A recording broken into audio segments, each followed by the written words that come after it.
बिस्मिल्लाहिर्रहमानिर्रहीम। स्टूडेंट्स अस्सलाम वालेकुम वरहमतुल्लाहि वबरकातुहू। तो today's our topic is capacitor, capacitance, polarization of chapter number 12 second year Punjab text book board. तो let's start. What is capacitor? तो the device which is use to store charge या electrical energy is called capacitor. The device which is used to store charge or electrical energy is called capacitor. तो capacitor consists of two metal plates. तो ये एक metal की plate है, ये both are parallel to each other और इनके ऊपर चार्ज स्टोर होता है। तो let's apply a potential difference across these two metal plates। इस तरीके से देखें और ये मैंने एक स्विच लगा दिया। जैसे ही मैं ये स्विच ऑन करूँगा, ये मैंने स्विच ऑन किया तो होगा क्या, यहाँ ये पॉजिटिव प्लेट है बैटरी की, this is the negative plate of battery. तो होगा क्या, ये मेटल की प्लेट है, इसके ऊपर फ्री इलेक्ट्रॉन्स हैं, वो फ्री इलेक्ट्रॉन्स यहाँ से मूव होना शुरू हो जाएंगे। फ्री इलेक्ट्रॉन्स इस तरफ से इस तरफ को मूव होना शुरू हो जाएंगे और वो यहाँ आके डिपॉजिट होना शुरू हो जाएंगे। और जब फ्री इलेक्ट्रॉन यहाँ से इधर आएंगे, यहाँ डेफिशिएंसी ऑफ इलेक्ट्रॉन यानी कि पॉजिटिव चार्ज यहाँ पर आना शुरू हो जाएगा, प्लेट के ऊपर पॉजिटिव चार्ज आना शुरू हो जाएगा। इसी तरीके से फिर ये इलेक्ट्रॉन है, ये इलेक्ट्रॉन यहाँ से पुश होना शुरू हो जाएंगे और पुश होके यहाँ पर इलेक्ट्रॉन डिपॉजिट होना शुरू हो जाएंगे, तो इस पर नेगेटिव चार्ज आ जाएगा। इस तरीके से हमें ये लगता है कि इसके ऊपर ये चार्ज स्टोर हो गया। असल में देखें, जितने इधर इलेक्ट्रॉन इधर आए उतने ही इस तरफ आए। तो हमें ये नहीं कहना चाहिए कि चार्ज स्टोर हो गया, हमें ये कहना चाहिए कि इसके अंदर पोटेंशियल एनर्जी स्टोर होगी, इलेक्ट्रिकल पोटेंशियल एनर्जी। अब क्या है जी, इस प्लेट के ऊपर पॉजिटिव चार्ज है, इसके ऊपर नेगेटिव चार्ज है और यहाँ से देखें ज़रा कि ये this charge stored on this capacitor is directly proportional to the potential difference applied across its ends. अब प्रोपोर्शनल ख़त्म करेंगे, इक्वल आएगा, साथ कांस्टेंट C आएगा और ये V आ गया, V इस तरफ आगे डिवाइड हो जाएगा। So this is the formula for capacitance. Here C is called capacitance of a capacitor. Capacitance, तो कैपेसिटेंस क्या है जी? The capacity, the ability of a capacitor to store charge is called capacitance. यानी कि capacitor तो device का नाम है ना, तो कैपेसिटर की कैपेसिटेंस को रिप्रेजेंट करने के लिए जो हमारे पास फिजिकल क्वांटिटी है ना, वो C है, कैपेसिटेंस। तो it is the C is the capacitance of a capacitor to store charge. ऐसा unit of this capacitance is farad. इसका ऐसा यूनिट है फैरेड। और 1 फैरेड कितना होता है? This is the definition of capacitance. 1 farad अगर 1 कूलम चार्ज स्टोर हो इस प्लेट्स के ऊपर और इनके इन बिटवीन जो पोटेंशियल डिफरेंस अपीयर हो वो 1 वोल्ट हो, if 1 coulomb charge stored on this plate और 1 वोल्ट पोटेंशियल डिफरेंस उसके दरमियान अपीयर हो, then the capacity of this capacitor is 1 farad. और बेटे इसी तरह अगर 2 कूलम चार्ज स्टोर हो जाए, यहाँ मैं थोड़ी सी चेंज कर देता हूँ, इफ़ 2 कूलम चार्ज स्टोर हो और 1 वोल्ट का पोटेंशियल डिफरेंस अपीयर हो, then capacitance would be 2 farad. इसी तरह अगर 3 कूलम चार्ज स्टोर हो और 1 वोल्ट का यहाँ अपीयर हो potential difference, then capacitance would be 3 farad. खैर यहाँ आते हैं जी वापस। अब ये चीज़ देखें कि जब यहाँ पॉजिटिव चार्ज आ गया, यहाँ पर नेगेटिव चार्ज आ गया, तो 2 ऑपोजिट चार्ज प्लेट्स हैं, उनके दरमियान इलेक्ट्रिक फील्ड इंटेंसिटी इस तरह की होगी। These are the electric field lines between 2 parallel plate. और यहाँ हमने एप्लीकेशन भी पढ़ी थी गॉसेस लॉ की, आपको याद होगा, 3rd application of Gauss's law. तो बेटा ये इस तरह का इसके अंदर एक इलेक्ट्रिक फील्ड डेवलप हो जाएगा इस तरह नीचे को। तो ये जो इलेक्ट्रिक फील्ड है और ये जो कैपेसिटेंस है, मैं 2-3 फार्मूले यहाँ लिखता हूँ। पहले तो ये जो इसके ऊपर चार्ज स्टोर हुआ वो चार्ज हम इस तरीके से लिखेंगे, Q is equal to sigma a. Here sigma is the surface charge density. एक फार्मूला हमने अभी अभी ड्राइव किया, C is equal to Q over V, ये अभी अभी ड्राइव किया हमने। एक फार्मूला हमारे पास है इंटेंसिटी पोटेंशियल ग्रेडियंट वाला, intensity is equal to del we over del R या V over D, distance between these two plates is D, तो E is equal to V over D.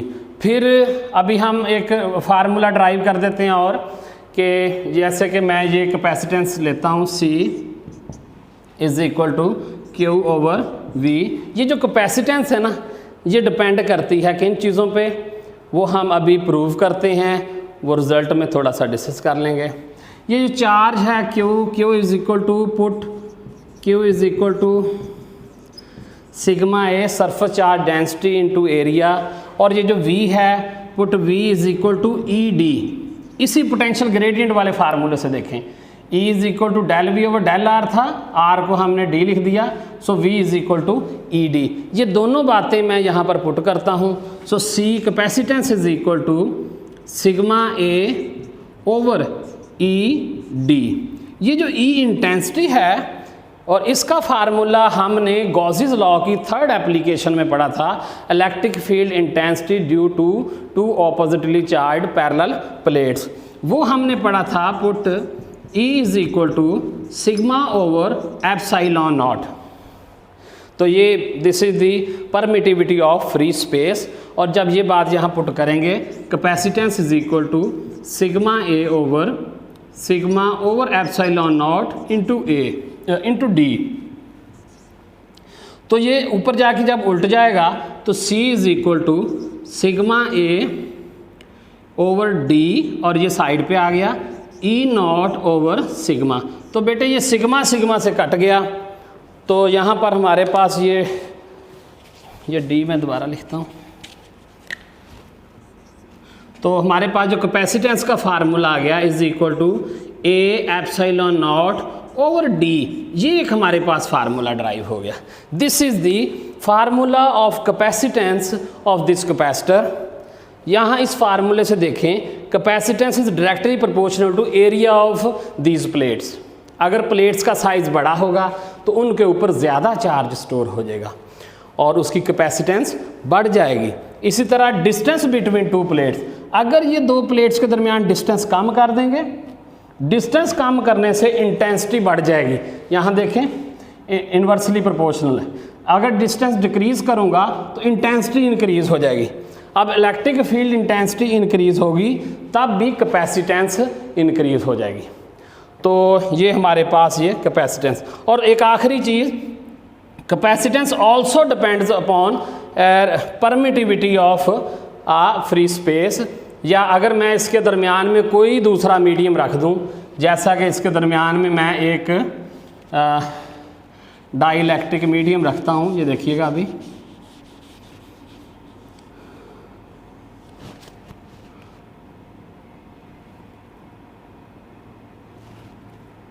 जी, यहाँ बीच में ना मैंने एक डाइलेक्ट्रिक मीडियम रख दिया इसके इन बिटवीन।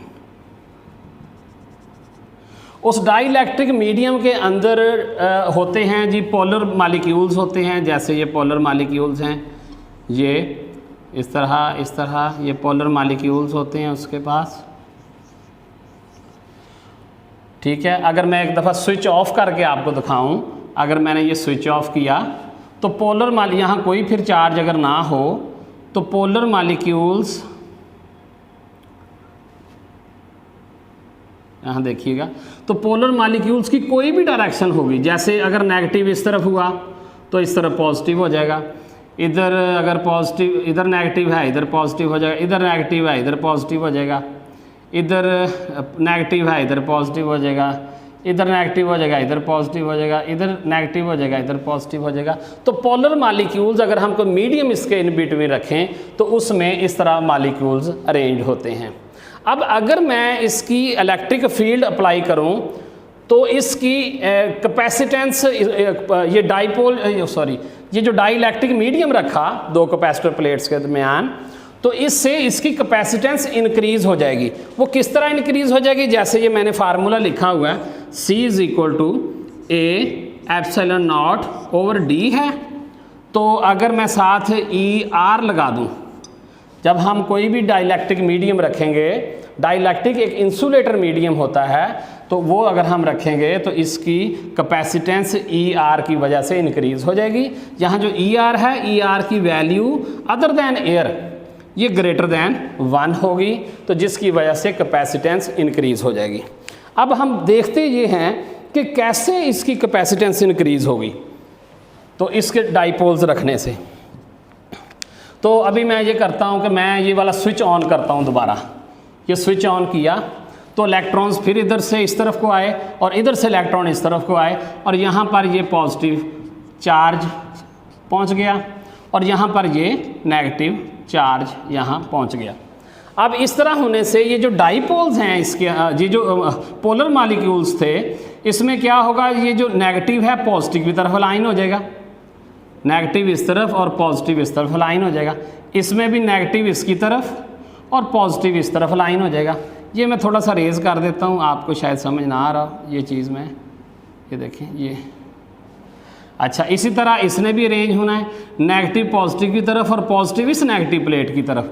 तो ये सारे जो डाइपोल्स हैं ये अरेंज हो जाएंगे इस तरीके से। आप देख रहे हैं नेगेटिव पॉजिटिव और यहाँ देख रहे हैं पॉजिटिव, ये उल्टा हो गया शायद, यहाँ नेगेटिव पॉजिटिव और यहाँ नेगेटिव और यहाँ पॉजिटिव। तो इस तरीके से ये डाइपोल्स उसके बन जाएंगे और इस तरह अरेंज हो जाएंगे। This process is called polarisation. इसको हम कोई डाइलेक्ट्रिक मीडियम प्लेट्स के दरमियान में रखें, उसके जो पोलर मॉलिक्यूल्स हैं वो डाइपोल्स में बदल जाएं, पॉजिटिव अलहदा सिमत में चला जाए और नेगेटिव अलहदा, जाना ऑपोजिट सिमत में है। पॉजिटिव प्लेट की तरफ सारे नेगेटिव अलाइन हो जाएंगे और नेगेटिव प्लेट की तरफ सारे पॉजिटिव अलाइन हो जाएंगे। इस प्रोसेस को हम पोलराइजेशन कहते हैं। अब पोलराइजेशन से हम ये देख रहे थे कि कैसे इसकी कैपेसिटेंस बढ़ती है, तो वो मैं ज़रा आपको दिखाता हूँ। तो अब आप देखें कि ये जो इलेक्ट्रिक फील्ड एक्सटर्नल लगा हुआ था ये वाला, इसकी डायरेक्शन है डाउनवर्ड, लेकिन यहाँ देखें पॉजिटिव इधर और नेगेटिव इधर है, इधर एक इलेक्ट्रिक फील्ड इससे ऑपोजिट डेवलप हो जाएगा, इधर जो इलेक्ट्रिक फील्ड है इससे ऑपोजिट डेवलप हो जाएगा। तो ये दोनों इलेक्ट्रिक फील्ड एक दूसरे को कैंसिल करेंगे, तो जो नेट इलेक्ट्रिक फील्ड इंटेंसिटी है वो डिक्रीज हो जाएगी। अब यहाँ देखें कि इलेक्ट्रिक फील्ड इंटेंसिटी अगर कम हो जाए, ये फार्मूला मैं यहाँ लिखता हूँ, C is equal to A E naught E R over D। यहाँ देखें कि अगर इलेक्ट्रिक फील्ड इंटेंसिटी कम हो जाए किसी वजह से, आप देख रहे हैं जैसे यहाँ कम, तो उसमें पोटेंशियल डिफरेंस भी डिक्रीज हो जाएगा। They are directly proportional to each other. अब इन प्लेट्स के बिटवीन पोटेंशियल डिफरेंस डाइलेक्ट्रिक रखने से खुद ब खुद डिक्रीज हो गया। इंटेंसिटी डिक्रीज होने से, इंटेंसिटी कैसे डिक्रीज हुई मैं रिपीट करता हूँ कि ये दो प्लेट्स हैं, इसकी इलेक्ट्रिक फील्ड जो एक्सटर्नल सोर्स की है वो डाउनवर्ड है और यहाँ जो डाइपोल्स डेवलप हुए उनकी इलेक्ट्रिक फील्ड अपवर्ड है। दोनों एक दूसरे को कैंसिल करेंगे और नेट इंटेंसिटी कम हो जाएगी। नेट इंटेंसिटी कम होने से क्या होगा, ये पोटेंशियल डिफरेंस कम हो जाएगा। पोटेंशियल डिफरेंस कम होने से क्या होगा, they are inversely proportional, capacitance increase हो जाएगी। तो इस तरीके से पोलराइजेशन से, किसी भी डाइलेक्ट्रिक मीडियम रखने से, पोलराइजेशन से ये जो कैपेसिटेंस है वो इंक्रीज हो जाती है। और आखिरी बात करते हैं, ये देखिएगा, ये जो चीज़ है इसको हम अकेला एप्सिलॉन से भी लिख सकते हैं। आपको पता है एप्सिलॉन नॉट जो है वो परमिटिविटी ऑफ फ्री स्पेस है और ये एप्सिलॉन आर ये relative permittivity of this medium है, ये जो इसके अंदर रखेंगे। तो अगर इन दोनों को इकट्ठा करके एप्सिलॉन से भी मैं इसको रिप्रेजेंट कर सकता हूँ। तो बेटे this is all about today. I hope आपको समझ आ गया होगा। अस्सलाम वालेकुम वरहमतुल्लाहि वबरकातुहू।